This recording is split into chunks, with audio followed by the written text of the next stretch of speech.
প্রিয় শিক্ষার্থীরা, আজকে আমরা দেখো থার্ড চ্যাপ্টারের একদম ফার্স্ট সেটা আছে। প্রথমে আমাদের থার্ড চ্যাপ্টার নিয়ে আলোচনা করব। দেখো, থার্ড চ্যাপ্টারের নাম কি? সংখ্যা পদ্ধতি ও ডিজিটাল ডিভাইস। আমরা দেখো তৃতীয় অধ্যায় সংখ্যা পদ্ধতি ও ডিজিটাল ডিভাইস নিয়ে আলোচনা করব। প্রথমে আমরা আসি সংখ্যা পদ্ধতি ও ডিজিটাল ডিভাইস। সংখ্যা পদ্ধতি কি আমরা পরে দেখব। আজকে আমরা দেখো ডিজিটাল ডিভাইস। এই ডিজিটাল ডিভাইসটা আসলে কি, আর ডিজিটাল জিনিসটা কি? আমরা সবাই জানি বা সবাই বলি যে ডিজিটাল বাংলাদেশ বা সব কিছু ডিজিটালাইজ। আসলে ডিজিটালাইজ বলতে বা ডিজিটালাইজেশন বলতে কি বোঝানো? অর্থাৎ যদি ডিজিটাল বাংলাদেশ পার্সপেক্টিভ বলি, তাহলে ডিজিটাল বাংলাদেশ পার্সপেক্টিভ বলতে বোঝানো হয় যে আমরা যে কোনো ইনফরমেশানকে স্টোর করে বা যে কোনো ইকুইপমেন্টকে পুনর্ব্যবহার করে বা স্টোর করে তথ্য সংরক্ষণের যে প্রসেসটা, এই যে ইনফরমেশনের যে অগ্রগতি, এই অগ্রগতিটার জন্যই মূলত বলা হয়েছিল ডিজিটাল বাংলাদেশ। আসলে ডিজিটাল কন্টেন্টসটা কিন্তু ওরকম না। ডিজিটাল হলো বাইনারি 0 এবং 1, যার সাহায্যে আমরা যে কোনো বাইনারি 0 এবং 1 সংকেত ব্যবহার করে কাজ করা হবে, ওই প্রসেসটাকে বলা হবে ডিজিটাল। আর ডিভাইস হলো যে যন্ত্রে এই সিগন্যালটা ব্যবহার করে কাজ করা হবে, এই সিগন্যালটা ব্যবহার করে কাজ করা হবে, সেটাকে বলা হয় ডিজিটাল ইলেকট্রনিক্স। ওকে, এখন আমরা আসো যে আমাদের ইলেকট্রিক্যাল আর ইলেকট্রনিক্স জিনিসটা কি। ইলেকট্রিক্যাল হলো বিদ্যুৎ সরাসরি ব্যবহার করে যদি কাজ করা হয়, যেমন বিদ্যুৎ সিগন্যাল কীরকম? এসি, দেখো অল্টারনেটিং কারেন্ট, এরকম সিগন্যাল, এটাকে ব্যবহার করে যদি কাজ করা হয়, এই ব্যবস্থাটাকে বলা হয় এসি বা অল্টারনেটিং কারেন্ট। অল্টারনেটিং কারেন্ট কোনো পরিবর্তন ছাড়া যদি ব্যবহার করে কাজ করা হয়, তখন সেটাকে আমরা বলবো হলো অ্যানালগ বা অল্টারনেটিং কারেন্ট বা অ্যানালগ সিগন্যাল। আর কারেন্টের যদি দিক পরিবর্তন না করে কাজ করা হবে, সেটাকে আমরা বলবো ডিসি। যেটা চার্জ করে নিয়ে আমরা যদি কাজ করি, সেটাকে আমরা বলবো ডিসি সিগন্যাল। এই হলো মূলত এসি সিগন্যাল আর ডিসি সিগন্যাল। আর এখানে অ্যানালগ হলো, অ্যানালগের এমনি সংজ্ঞা হলো ক্রমাগত পরিবর্তনশীল প্রক্রিয়ায় যদি কাজ করা হয়, ওই ধরনের প্রসেসটাকে আমরা বলবো অ্যানালগ। যেমন আমরা জন্ম থেকে বড় হচ্ছি, বা তুমি জন্ম থেকে যে বড় হচ্ছ, যে কোনো বৃক্ষ অঙ্কুরোদ্গম থেকে শুরু করে লাস্ট পর্যন্ত প্রতিনিয়ত যে পরিবর্তন, এই পরিবর্তন প্রক্রিয়ায় যদি কাজ করা হয়, তখন তাকে আমরা বলি অ্যানালগ সিস্টেম বা অ্যানালগ প্রসেস বা অ্যানালগ সিগন্যাল। বিদ্যুতের ক্ষেত্রে যেমন এই প্রক্রিয়া কন্টিনিউয়াস সেন্স, এটাকে আমরা বলবো কন্টিনিউয়াস অ্যানালগ।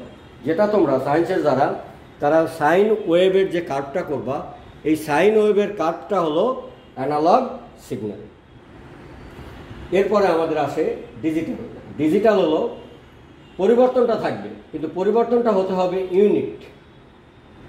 এই পরিবর্তনের টাইমটা হতে হবে ইউনিট টাইমে যদি চেঞ্জটা হয়, প্রত্যেকের জন্য টাইম সেম, এই প্রক্রিয়ায় যদি কাজ করে, সেটাকে আমরা বলবো ডিজিটাল। সাধারণত অ্যানালগটা ক্রমাগত পরিবর্তনশীল প্রক্রিয়া, বিশেষ করে সকল জীব অ্যানালগ প্রক্রিয়ায় কাজ করে থাকে।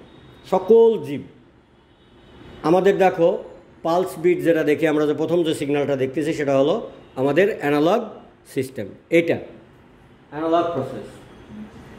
ওকে, বাট আমরা এক্স রে কিংবা মেশিন কিন্তু ডিজিটাল, বাট সিস্টেম হলো analog. X ray, ECG, colour Doppler effect, এগুলি সবই হলো আমরা যে আউটপুটটা দিচ্ছে এই গ্রাফ আকারে বা থিন ফিল্মের উপরে যে এক্স রে রিপোর্টটা দিচ্ছে, এই প্রসেসটা কিন্তু অ্যানালগ। যেমন তুমি ঘড়ির ডিসপ্লে যেটা দেখো, সেটাকেই শুধু আমরা ডিজিটাল বলতেছি তা কিন্তু না। তোমার যে হাতে যে কাঁটাওয়ালা ঘড়িটা ব্যবহার করতেছো এই ঘড়িটা কিন্তু ডিজিটাল, বাট কাটার মাধ্যমে দেখাচ্ছে জন্য ওই দেখানোর প্রসেসটা হলো অ্যানালগ। ওকে, বাট কাজের যে ডিজিটাল শব্দটা যেখানে ব্যবহার করা হচ্ছে সেই জায়গায় কাজ করতেছে মূলত এই প্রক্রিয়া। এই প্রক্রিয়ায় unit time is same. Unit time is same বলতে ধরো এটা যদি 50 ন্যানোসেকেন্ডে কাজ করে, এই কাজটাও 50 ন্যানোসেকেন্ডে হবে। এটাকে আমরা যদি 1 দ্বারা প্রকাশ করি, এটাকে 0 দ্বারা প্রকাশ করতে হবে। এটা 1, এটা 0, এটা 1, 0 নয়, ধরো এটা 1, এটা দেখো 0, 0, একটা 0 না, আবার ধরো দুইটা 1, আবার আছে এইরকম। এই প্রক্রিয়াটাকে আমরা বলবো হলো ডিজিটাল। আর অ্যানালগটা দেখো, এটা হলো কন্টিনিউয়াস চেঞ্জ, আর এটা হলো ডিসকন্টিনিউয়াস চেঞ্জ। এটা হলো কন্টিনিউয়াস অ্যানালগ, এটা হলো কন্টিনিউয়াস ডিসকন্টিনিউয়াস অ্যানালগ। এরকম ডিসি এরকম দেখতেছো, আরেকটা হবে পালসিটিং ডিসি। ডিসি সবসময় এরকম হবে, বাট এটাকে আমরা যখন ক্লিপ করে কেটে দিয়ে কাজ করি, এই সিগন্যালটাকে কাজ করে এই সিগন্যালটাকে এমপ্লিফাই করে সিম্পলিফাই করে, মানে ক্যাপাসিটর দিয়ে কেটে এইটাই নিয়ে আসা হয়। নিয়ে এসে তোমার ব্যাটারি, মোবাইলের ব্যাটারি যেটা আমরা স্টোর করে কাজ করতেছি, সেটা কিন্তু এই ডিসি সিস্টেমে।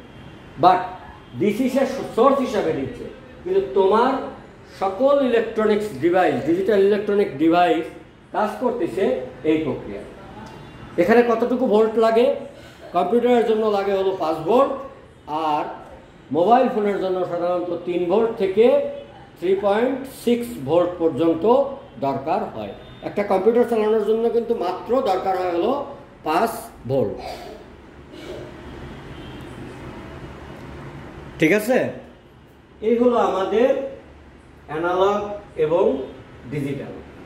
এবারে আসো ইলেকট্রিক্যাল এবং ইলেকট্রনিক্স, এই জিনিসটা কি? ইলেকট্রিক্যাল দেখো, ইলেকট্রিক্যাল বলতে আমরা বুঝি কি, এই অল্টারনেটিং কারেন্ট, অর্থাৎ এসি কারেন্ট ব্যবহার করে যেখানে কাজ করা হবে সেটা হলো এসি বা অল্টারনেটিং কারেন্ট বা এসি সিগন্যাল, অ্যানালগ সিগন্যাল। এই অল্টারনেটিং কারেন্ট ব্যবহার করে যে সকল ডিভাইস কাজ করবে সেটাকে বলা হবে ইলেকট্রিক্যাল। যেমন তোমাদের বাসায় নর্মাল যে ফ্লোরোসেন্ট বাল্বগুলি আছে, এই সকল বাল্বগুলি হলো অল্টারনেটিং কারেন্ট বা আমাদের নর্মাল কারেন্ট যেভাবে কাজ করে ওই প্রক্রিয়ায় কাজ করে। আর ইলেকট্রনিক্স যেখানে ব্যবহার করা হবে এই শব্দটা, সেখানে সরাসরি এই বিদ্যুৎটা ব্যবহার করা যাবে না।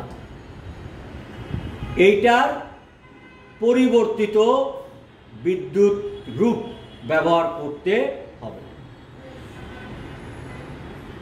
এইটার পরিবর্তিত কেমন পরিবর্তিত?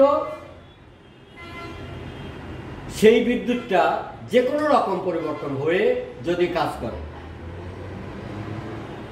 সেই জায়গাটায় ব্যবহার করা হবে ডিজিটাল। বাট ডিজিটালের কাজের ধরন কিন্তু এই একটাই, কিন্তু সেখানে সব ডিভাইস যে ডিজিটালাইজ তা কিন্তু না। যেমন একটা ফ্যানে আমরা নর্মালি যে ফ্যানগুলি ব্যবহার করি, সিলিং ফ্যানগুলি, এই সিলিং ফ্যানে শুধুমাত্র 2টা জিনিস আছে হলো ডিজিটাল, আর বাকি সবই হলো অ্যানালগ। কি কি? এখানে যে আমাদের রেগুলেটর যেটা ইউজ করা হয়, যেটা আমরা রেগুলেটর ফ্যানের স্পিড বাড়াই কমাই, নট গিয়ারওয়ালাগুলি কিন্তু না, যেটা নব সিস্টেম আমরা ঘোরালে বাড়ে আবার ঘোরালে কমে, এটা হলো ইলেকট্রনিক্স। আর ক্যাপাসিটর নামে একটা ভিতরে ডিভাইস আছে ফ্যানের ভিতর, এই জিনিসটা হলো ইলেকট্রনিক্স। বাকি সকল কিছু যে কেবল, আর ওখানে তার তেমন কোনো কিছু থাকে না, শুধু কেবল থাকে, ওয়্যার, কেবল বলা হবে না, ওয়্যার থাকে। এই ওয়্যারটা উইন্ডিংস তৈরি করে, যেটাকে বলা হয় ম্যাগনেটিক ফ্লাক্স। কীভাবে একটা ফ্যান ঘুরছে এটা কি জানো? সায়েন্সে যারা আছে তারা কিছু প্র্যাকটিক্যালি যদি করতে পারো তাহলে হবে। এটা হলো এইভাবে কাজ করে, দেখো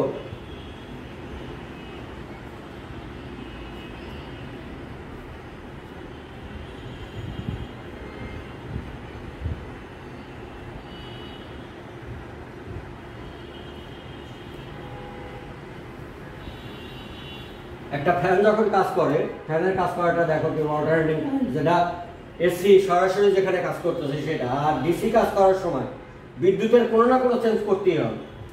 বিদ্যুৎ চেঞ্জ না করলে সেখানে ডিজিটালাইজ সিস্টেম বাস্তবায়ন সম্ভব নয়।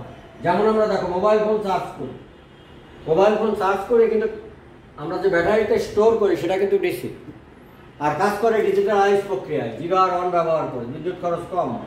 দেখো ফ্যানে এরকম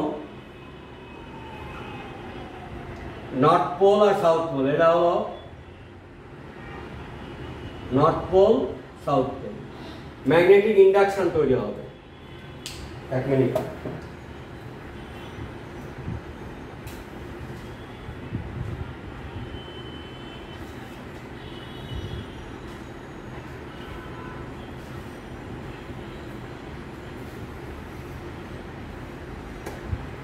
ম্যাগনেটিক ইন্ডাকশন তৈরি হবে, যেটাকে আমরা ফ্লাক্স বলে থাকি। এরকম নর্থ পোল সাউথ পোলের দিকে টানবে, আর সাউথ পোল নর্থ পোলের দিকে টানবে।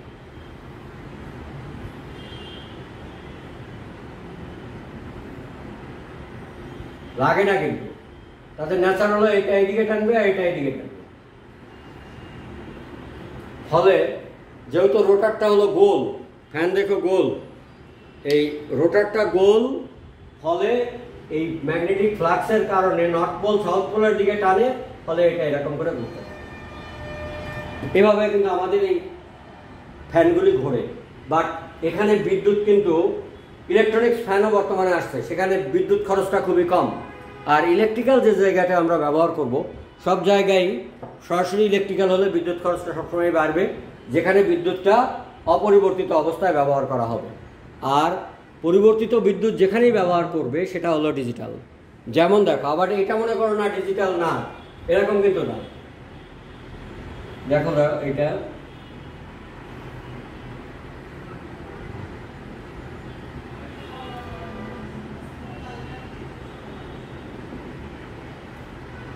দেখো, এটা যদি আমরা 1 ধরি,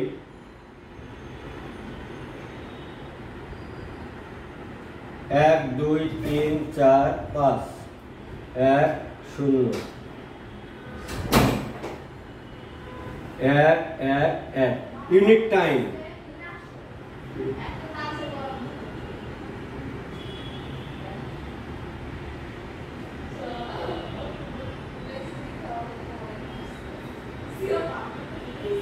ইউনিট টাইম কিন্তু same, unit time same, unit time same. এটাকে প্রেজেন্ট করা হচ্ছে 1 দ্বারা, এটাকে প্রেজেন্ট করা হচ্ছে 0 দ্বারা। এই হলো কাজের ধারণ। অর্থাৎ এখন এখানে ডিজিটাল, যেমন কম্পিউটারের ক্ষেত্রে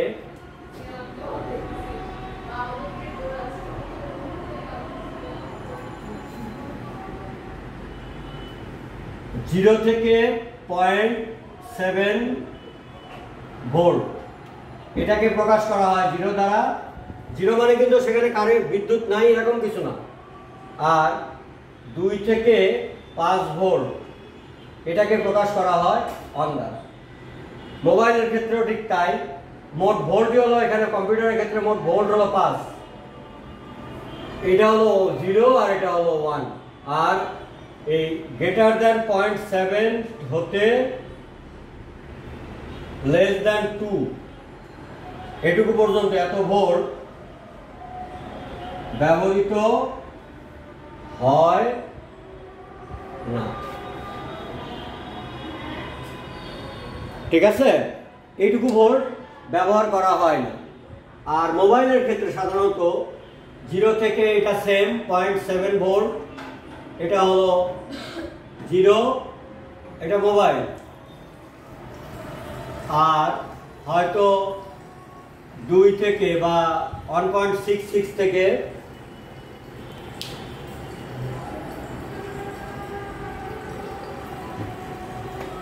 1.66 থেকে এটা কিন্তু হতে পারে, বা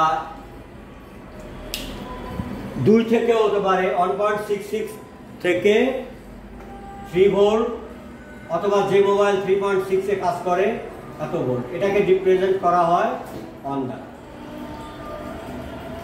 এই দুইটা প্রক্রিয়ায় এই ডিজিটাল কাজ করে থাকে। এখন কম্পিউটারের ক্ষেত্রে এটা, মোবাইলের ক্ষেত্রে এটা। কম্পিউটার আর মোবাইলে তো শুধুমাত্র আমাদের ডিজিটাল ডিভাইস না, অসংখ্য ডিজিটাল ডিভাইস আমরা ব্যবহার করি, যেমন টিভি, ফ্রিজ অবশ্য ইলেকট্রনিক্স, ডিজিটাল না। ফ্রিজ ইলেকট্রনিক্স, কিন্তু ডিজিটাল আর ইলেকট্রনিক্স আবার এক জিনিস মনে করো না। ইলেকট্রনিক্স হলো ইলেকট্রিক্যাল সিগন্যালকে পরিবর্তন করে যেখানে ব্যবহার করা হবে সেটা হলো ইলেকট্রনিক্স। আর ডিজিটাল ইলেকট্রনিক্স যদি বলা হয় তখন কাজের প্রক্রিয়ায় আসবে ওই সিগন্যালটা 0 আর 1, সেখানে বিদ্যুৎ খরচ কম। যেমন মাইক্রো ওভেনগুলিতে কিন্তু ইলেকট্রনিক্স এবং ডিজিটাল ইলেকট্রনিক্স ইউজ করা হয়। এখন ফ্রিজে, ইনভার্টার ফ্রিজে ব্যবহার করা হচ্ছে, নন ইনভার্টার না, কিন্তু এটা কিন্তু ইলেকট্রনিক্স, কিন্তু ডিজিটাল না। তারপরে এসি, ইনভার্টার এসিতে ব্যবহার করা হচ্ছে, নর্মাল এসি কিন্তু না। এই প্রক্রিয়াগুলিতে ডিজিটালাইজ সিস্টেম যেখানে হবে সেখানে মূলত এটা ব্যবহার করা হবে।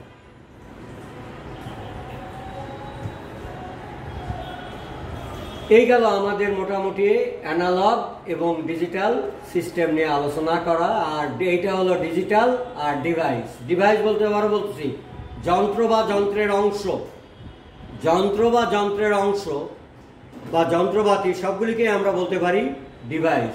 আর ডিজিটাল সিগন্যাল ব্যবহার করে যে যন্ত্রপাতি কাজ করবে সেটা হলো ডিজিটাল ডিভাইস।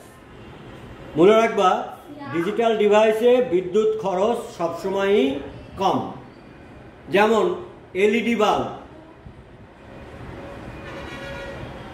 এখন যেটা আসছে এলইডি, সবাই বাসায় এলইডি লাইট আমরা ব্যবহার করি, এর বিদ্যুৎ খরচ কিন্তু খুব কম। তারপরে দেখো রান্নার জন্য ইন্ডাকশন ব্যবহার করা হচ্ছে। একটা ইন্ডাকশনে খরচ হলো, বললো যে একটা নর্মাল ফ্যামিলির জন্য রান্নার খরচ হলো মাত্র 6 টাকা পার ডে, যেটা গ্যাসের চেয়েও কম। আমাদের যদি বিদ্যুতের স্বয়ংসম্পূর্ণতা অর্জন করে, একসময় দেখবা মানুষ গ্যাস ব্যবহার করছে না, সবাই বিদ্যুৎ ব্যবহার করছে, কারণ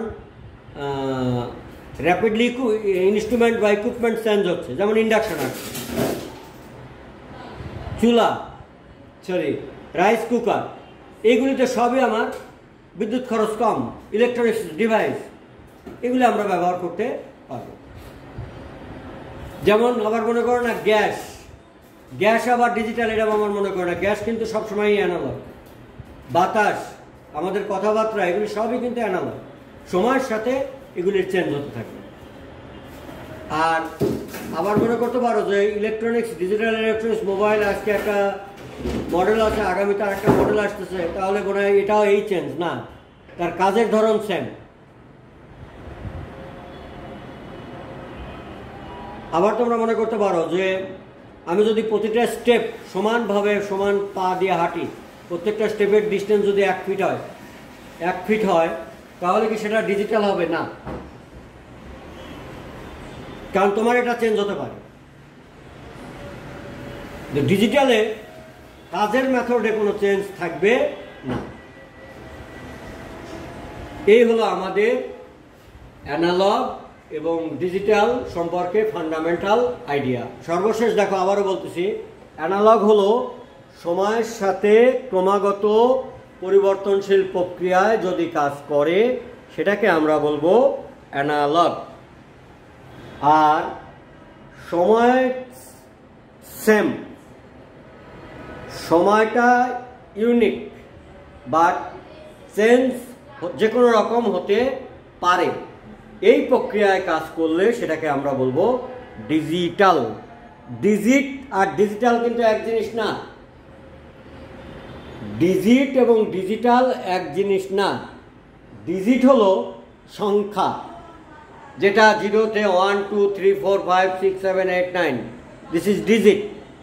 আর ডিজিটাল হলো শুধুমাত্র দুইটা অঙ্ক, 0 এবং 1, যেটাকে আমরা বলতেছি বাইনারি। বাইনারি হলো দুইটা অঙ্ক, ডিজিট। ওই ডিজিট বলতে ওই 0 আর 1 আসছে, অন্যান্যগুলি কিন্তু না। এই জন্য ডিজিটাল বলতে বাইনারি 0 এবং 1কে বোঝানো হয়ে থাকে। ঠিক আছে? ওকে, দেখো যদি আমাদের এই ফান্ডামেন্টালের পরে আমরা নেক্সট ক্লাসে আমরা সংখ্যা পদ্ধতি নিয়ে আলোচনা করব।